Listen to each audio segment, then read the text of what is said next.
1000 gradusda pişip çıkadı da konulayıp. Pişen tandır.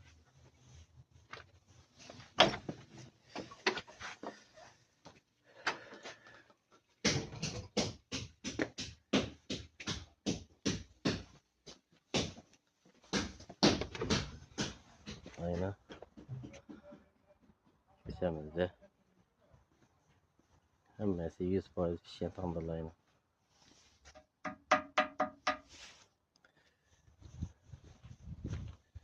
Vereceğimden burayı. Burayı işte belleri bırakalım. Burada diğer tandırlarımız yine.